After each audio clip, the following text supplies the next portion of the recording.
जैसलमेर शहर से 15 किलोमीटर दूरी पर स्थित एक ऐसा गांव जिसमें अब कोई रहना नहीं चाहता। लोग कहते हैं उस गांव में भूतों और आत्माओं का डेरा है।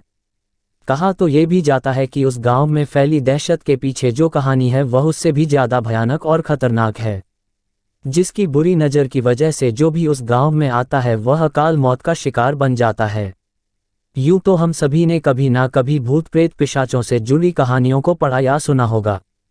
हो सकता है कुछ ने ऐसी पारलौकिक शक्तियों का सामना भी किया हो, लेकिन जो कहानी हम यहाँ आपको सुनाने जा रहे हैं वह थोड़ी अविश्वसनीय जरूर है, लेकिन स्थानीय लोगों के लिए वह एक बेहद खौफनाक सच है जिसका सामना उन्हें अक्सर या कहें शायद रोज ही करना पड़ता है।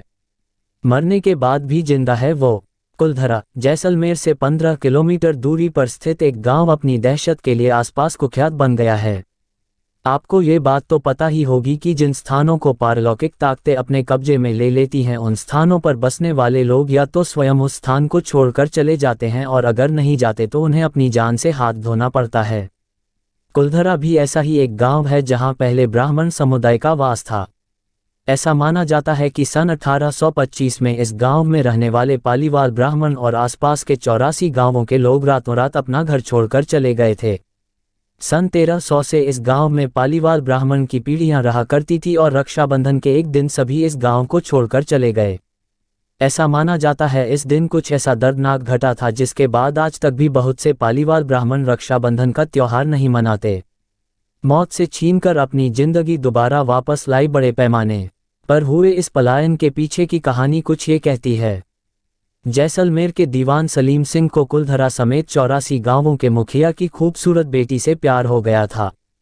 सलीम सिंह ने गांव के लोगों को ये धमकी दी थी कि अगर उसका विवाह उस लड़की के साथ ना हुआ तो वह करों में और ज़्यादा वृद्धि कर देगा।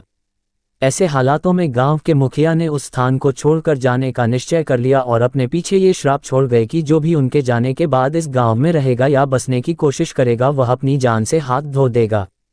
मुखिया और उसकी के जाने के बाद गांव के बहुत से लोग धीरे धीरे करके बीमार पड़ने लगे या फिर अकारण ही मृत्यु के ग्रास बनते गए।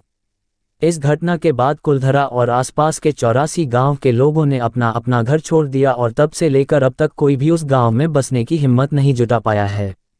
2. सिंगापुर के एक छोटे से गांव चंगी के पास स्थित एक अस्पताल जिसे चंगी अस्पताल के नाम से जाना जाता है, ऐसा ही एक स्थान है जहां भूत प्रेतों का वास है।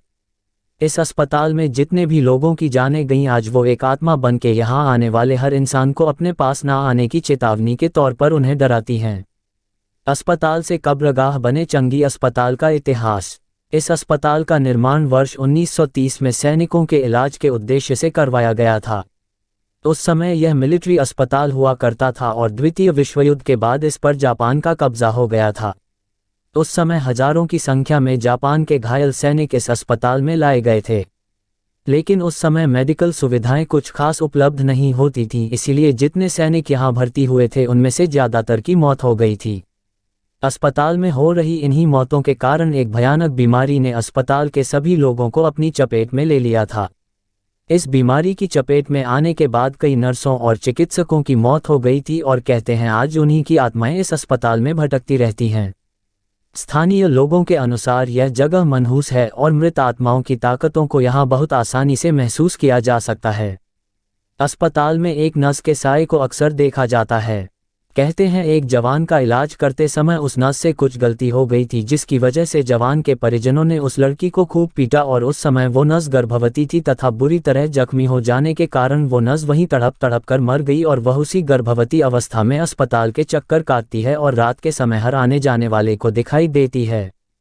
कहते हैं इस अस्पताल के चारों ओर रूहों का जाल बिछा है। ये जाल इतना मजबूत है कि इसे पार कर पाना वाकई मुश्किल है।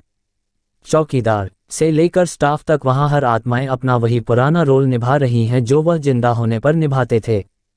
3. वह अमेरिका की पहली ऐसी औरत थी जिसकी मौत टाइफाइड की वजह से हुई थी, लेकिन वहां के लोगों को लगता है कि वह मरी नहीं बल्कि आज भी रूह बनकर उसी अस्पताल में भटकती है जहां कभी उसकी मौत हुई थी।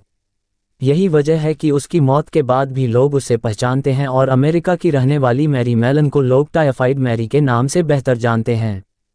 मैरी को टाइफाइड से ग्रसित होने के बाद एक आइलैंड पर स्थित अस्पताल में भेज दिया गया था जहां उसकी मृत्यु हो गई थी। आइलैंड पर आने वाले लोगों का कहना है कि यह स्थान श्रापित है, उन्हें यहाँ से लोगों के चीखने और दर्द से चिल्लाने की आवाज़ें आती हैं, लेकिन इस स्थान पर एक परिंदा तक पर मारने की हिम्मत नहीं करता। उल्लेखनीय है कि टाइफाइड जैसी घातक बीमारी को वर्ष 1906 में पहचान मिलने लगी थी और वर्ष 1907 में जब स्थानीय स्वास्थ्य कर्मचारी अपने रूटीन शेड्यूल के तहत घर घर जाकर लोगों के स्वास्थ्य की जांच करने गए तो उन्होंने मैरी को पहली नज़र में तो फिट ही पाया, लेकिन किसी को ये समझ नहीं आया कि मैरी के शरीर में टाइफाइड घर कर चुका है, और जबकि टाइफाइड संक्रमण से फैलने वाली बीमारी है तो मैरी से होते हुए ये बीमारी उसकी बेटी और जिस घर में मैरी रसोइये के तौर पर काम करती थी उस घर की मालकिन को भी इस बीमारी ने अपनी चपेट में ले लिया।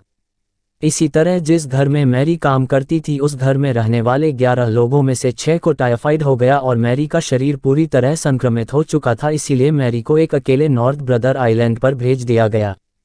वहां उसे एक ऐसे अस्पताल में रखा गया जहां किसी भी तरह की कोई सुविधा उपलब्ध नहीं थी और अकेलेपन और सुविधाओं के अभाव में तरस तरस कर मैरी ने दम तोड़ दिया।